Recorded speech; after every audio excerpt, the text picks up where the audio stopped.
Hi friends, welcome back to my channel. అసలు వారసురాలు దీప అని బయటపెట్టిన దాసు షాక్లో పారిజాతం. దాసుని జోష్న ఏం చేయబోతుందో తెలుసుకోవాలనుకుంటున్నారా? అయితే ఇప్పుడే మా ఛానల్ని లైక్ చేయండి, షేర్ చేయండి, అలాగే సబ్స్క్రైబ్ చేసుకోండి.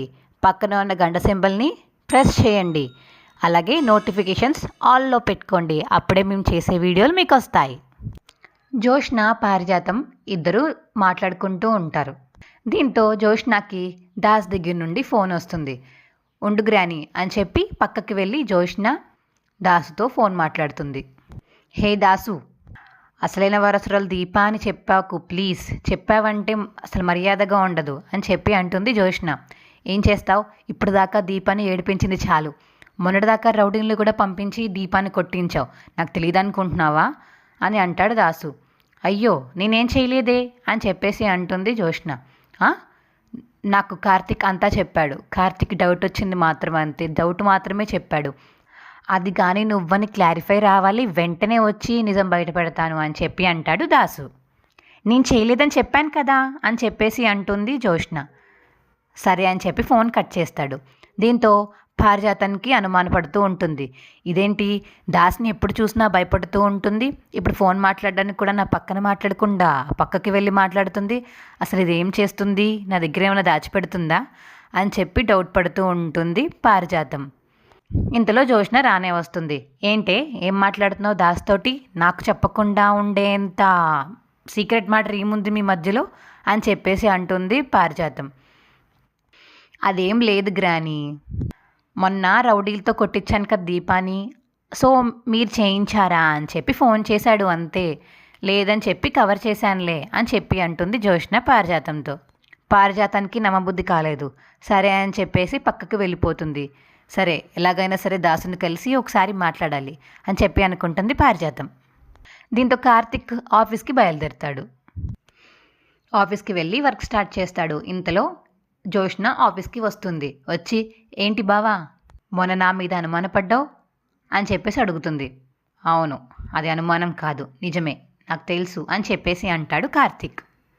నాకంత సీన్ లేదులే బావా, దీపం మీద అటాక్ చేయించేంత సీన్ నాకు లేదు, నువ్వు నమ్మకు.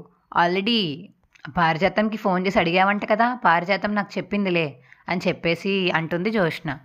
అవునవును, మీ మధ్యలో సీక్రెట్స్ ఏముంటాయిలే, అన్నీ చెప్పుకుంటారు కదా, ఇది కూడా కలిసే చేశారేమో, ఎవరికి తెలుసు, కవర్ చేస్తున్నారేమో అని చెప్పేసి అంటాడు కార్తిక్. దీంతో షాక్లో ఏం మాట్లాడాలో తెలియక జోష్న సైలెంట్గా ఉండిపోతుంది. ఏంటి సైలెంట్ అయిపోయావు? అదే కదా నిజం అని చెప్పేసి అంటాడు కార్తిక్. ఏంటి బావా, నువ్వు అనుకున్నవన్నీ నిజం అయిపోతాయా? మేము అసలు దీపాకి అటాక్కి మాకు అసలు సంబంధమే లేదు, నువ్వేమనుకున్నా నాకు పర్వాలేదు అని చెప్పేసి అక్కడి నుంచి వెళ్ళిపోతుంది జోష్న. బావని ఆలోచన రాకుండా చేయాలి, ఎలాగైనా సరే వర్క్లో బిజీగా పెట్టేసి నా మీద డౌట్ రాకుండా చేసుకోవాలని చెప్పి తన అసిస్టెంట్ని పిలిచి కొన్ని ఫైల్స్ ఇచ్చి ఇవి పూర్తి చేయమని చెప్తుంది జోష్న కార్తిక్కి. సరే మేడం అని చెప్పి అసిస్టెంట్ తీసుకెళ్ళి కార్తిక్కి ఇస్తాడు. ఏంటివి అని అడుగుతాడు కార్తిక్. ఇది మీరు కంప్లీట్ చేయాల్సిన ఫైల్స్ సార్ అని చెప్పేసి అంటాడు అసిస్టెంట్. సరే అక్కడ పెట్టు అంటాడు కార్తిక్. లేదు సార్, ఇవి ఇవాళ రేపట్లో కంప్లీట్ చేయమని చెప్పారు మేడం అని చెప్పేసి అంటాడు అసిస్టెంట్. ఏంటి, ఇవి ఒక్కరోజు చేస్తే అయిపోతాయా? సరే అక్కడ పెట్టు, నేను చేసే వెళ్తాను ఇవాళ అని చెప్పేసి కార్తిక్ ఫైల్స్ని అక్కడ పెట్టేయమంటాడు అసిస్టెంట్తో. ఏంటి బావా, అసిస్టెంట్ మీద అరుస్తున్నావు అని చెప్పేసి అంటాను జోష్న. ఇంకేం చేయమంటావు, ఈ ఫైల్స్ ఎవడన్నా ఒక రోజులో కంప్లీట్ చేస్తాడా? నా మైండ్ నీ మీదకి రాకూడదని, నా డౌట్ అంతా నీ మీద పడకూడదని చెప్పే కదా ఇవన్నీ చేస్తున్నావు నువ్వు అని చెప్పేసి అంటాడు కార్తిక్. అదేం లేదు బావా, నీకు తెలుసు కదా నా పంచువాలిటీ గురించి, కస్టమర్స్కి ఎలాగైనా సరే ప్రాజెక్ట్ని టైంలో ఫినిష్ చేద్దామని, ఇంకెవ్వరూ నీ అంత క్యాపబిలిటీ కాదని చెప్పి నీకు ఇచ్చాను, అంతేగాని ఇలాంటివేం పెట్టుకోకు బావా అని చెప్పేసి అంటుంది జోష్న. సరే అని చెప్పి ఇంకా వర్క్ చేస్తూ ఉంటాడు కార్తిక్. వర్క్ ఫాస్ట్గా కంప్లీట్ చేసుకుని కార్తిక్ ఇంటికి బయలుదేరుతాడు. కారులో వెళ్తూ వెళ్తూ అనుకుంటాడు కార్తిక్, ఈ పాటికి శౌర్య దీప రెడీ అయిపోయి ఉంటారు, అలా ఎగ్జిబిషన్కి వెళ్దాం అనుకున్నాం కదా, ఒకసారి కాల్ చేద్దామని చెప్పి కార్తిక్ దీపాకి కాల్ చేస్తాడు.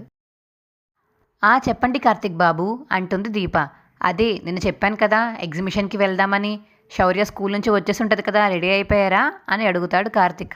ఇంకా లేదు బాబు, ఇంట్లో కొన్ని పనులుంటే చేస్తున్నాను అని చెప్పేసి అంటుంది దీప. ఇంకెప్పుడు చూసినా పనులేనేంటి దీప నీకు?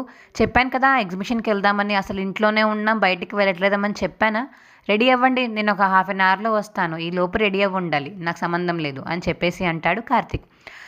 శౌర్య దామా రెడీ అవుద్దు కానీ నాన్న బయటికి తీసుకెళ్తా అన్నారు మనల్ని, సో రెడీ అవుదాం పదా అని చెప్పేసి శౌర్యాన్ని రెడీ చేస్తుంది దీప. కార్తిక్ ఇంటికి రానే వస్తాడు. సరే నేను ఫ్రెష్ అయ్యి వస్తాను, మీ ఇద్దరు రెడీ అవుతున్నారు కదా, ముగ్గురం కలిసి బయటికి వెళ్దామని చెప్పి ఫ్రెష్ అవ్వడానికి వెళ్తాడు కార్తిక్. అందరూ రెడీ అయిపోయి ఎగ్జిబిషన్కి స్టార్ట్ అవుతారు. దీంతో పక్క నుంచి జోష్నాకి దాసుని ఎలా ఆపాలో అని ఆలోచిస్తూ ఉంటుంది. అసలైన వారసురాలు దీప అని తెలిస్తే ఈ పారిజాతం నన్ను అసలు సాయం చేస్తుందా, నాకు సపోర్ట్ చేస్తుందా? అస్సలు చేయదు. ఎలాగైనా సరే ఈ విషయం నిజం బయటపడకూడదు అని చెప్పేసి అనుకుంటూ ఉంటుంది జోష్న. ఏంటి ఏం ఆలోచిస్తున్నావు అని అడుగుతుంది పారిజాతం. ఏం లేదు గ్రాని అని చెప్పి సైలెంట్గా ఉంటుంది జోష్న. సరే ఇవాళ ఎలాగైనా సరే కలవాలి దాసుని అని చెప్పేసి పారిజాతం అక్కడి నుంచి వెళ్ళిపోతుంది మనసులో అనుకుంటూ. రే దాసు, నువ్వు నా దగ్గర ఏమైనా నిజం దాస్తున్నావా అని అడుగుతుంది పారిజాతం. ఏమ్మా ఏమైంది అని అడుగుతాడు దాసు. ఏం లేదు జోష్న, నువ్వు పొద్దున్న మాట్లాడుకున్నప్పుడు నాకేదో తేడా కొట్టింది, అందుకనే ఫోన్ చేశాను, నా దగ్గర ఏమో నిజం దాచావేమో అని డౌట్ వచ్చింది అని చెప్పేసి అంటుంది పారిజాతం. లేదమ్మా నేనేం దాయలేదు, అయినా నిజం ఎలాగన్నా బయటపడుతుంది ఫ్యూచర్లో, నువ్వేమీ బాధపడకు అని చెప్పేసి అంటాడు దాసు. నేనెందుకు బాధపడతానురా, ఏ నిజం? నువ్వు అసలు ఒక్క మాట తిన్నంగా మాట్లాడవే, అందుకే నీకు ఫోన్ చేయబుద్దేదు నాకు అని చెప్పేసి అంటుంది పారిజాతం. మాట్లాడేదెవరు, మాట్లాడించేదెవరు, ఈ జరుగుతుంది ఏంటి అని ఏం అనుకోకు నువ్వు అమ్మ అని చెప్పేసి అంటాడు దాసు. ఇదిగో మళ్ళీ మొదలు పెట్టావా, నాకు ఇంట్లో ఒకరితుంది, నీతో మళ్ళీ స్టార్ట్ అయిందంటే నాకు తలనొప్పి, సరే నేను ఫోన్ కట్ చేస్తున్నానని చెప్పేసి ఫోన్ కట్ చేసేస్తుంది పారిజాతం. తెలుస్తుందమ్మా తెలుస్తుంది, నీకు నిజం తెలిసాక నువ్వెంత బాధపడతావో నీకే తెలీదు అని చెప్పేసి అంటూ ఉంటాడు దాసు మనసులో. సరే ఏం లేదులే, అయితే క్లారిటీ వచ్చింది కదా, దాసుగడికి ఫోన్ చేసినాడు సరిగ్గా చెప్పడు, సరే ఇంకేం లేదనుకుందాంలే అని చెప్పి పారిజాతం అనుకుంటూ రూమ్లోకి వెళ్ళిపోతుంది. అమ్మ గ్రాని నీకు డౌట్ వచ్చిందా నా మీద, దాసుకి ఎందుకు ఫోన్ చేసావు నువ్వు అని మనసులో అనుకుంటూ జాగ్రత్త పడాలి, ఈసారి నుంచి మనం జాగ్రత్తగా ఉండాలి అని అనుకుంటుంది జోష్న. కార్తిక్, దీప, శౌర్య ముగ్గురు ఎగ్జిబిషన్కి వెళ్ళి అక్కడ ఎంజాయ్ చేస్తూ ఉంటారు. ఇది తెలుసుకున్న జోష్న ఎగ్జిబిషన్కి వస్తుంది. దీంతో ఏంటి బావా నాకు చెప్పలేదు మీరు ఎగ్జిబిషన్కి వస్తున్నారని అని చెప్పేసి అంటుంది జోష్న. చెప్పపోయినా చెప్పినా వచ్చావు కదా అని చెప్పేసి అంటాడు కార్తిక్. అదేంటి బావా అలా మాట్లాడతావు, నీకోసమే కదా వచ్చాను అంటుంది జోష్న. నువ్వు నా కోసమేం రానవసరం లేదు, నా కోసం నా పాప భార్య ఉన్నారు, నేను వాళ్ళతో ఎంజాయ్ చేస్తాను, నువ్వు అలా పక్కకి వెళ్ళి కూర్చొని ఎంజాయ్ చేసుకో అని చెప్పేసి ముగ్గురు పక్కకి వెళ్ళిపోయి ఎంజాయ్ చేస్తూ ఉంటారు. అది చూసి తట్టుకోలేక కడుపు మంటతో అలా చూస్తూ ఉంటుంది జోష్న. ఈ దీపాన్ని ఎలాగైనా సరే ఏదో ఒకటి చేస్తాను, కంగారు పడకు బావా, నువ్వు నా వాడివి అని చెప్పేసి అనుకుంటూ ఉంటుంది జోష్న. కార్తిక్ బాబు మీరు వెళ్ళి జోష్నతో మాట్లాడండి అని చెప్పేసి అంటుంది దీప.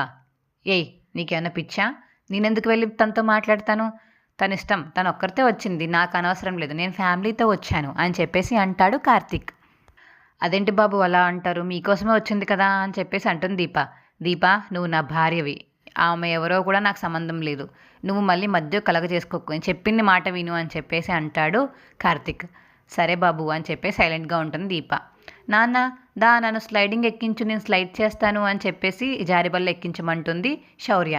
అవునా దా అమ్మా అని చెప్పేసి జారబల్ల ఎక్కించి జారిస్తూ ఉంటాడు కార్తిక్. ఆ ఎగ్జిబిషన్కి దాస్ కూడా వస్తాడు.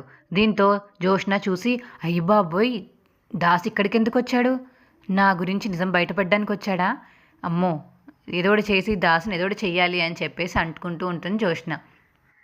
హే దాసు ఇక్కడికి ఎందుకు వచ్చావు నువ్వు అని అడుగుతుంది జోష్న. అది నీకు అనవసరం అని చెప్పేసి అంటాడు దాసు. అమ్మో చెప్పకుండా ఉండాలి అని మనసులో అనుకుంటూ ఉంటుంది. ఖచ్చితంగా సీరియల్లో ఇలాగే జరగబోతుంది. ఇలా జరగాలని మీరు కూడా కోరుకుంటున్నారా? అయితే ఇప్పుడే మా ఛానల్ని ఒక లైక్ చేయండి, షేర్ చేయండి, అలాగే సబ్స్క్రైబ్ చేసుకోండి. పక్కనే ఉన్న గంట సింబల్ మీద క్లిక్ చేయండి. నోటిఫికేషన్స్ ఆల్లో పెట్టుకోండి, అప్పుడే మేము చేసే వీడియోలు మీకు వస్తాయి.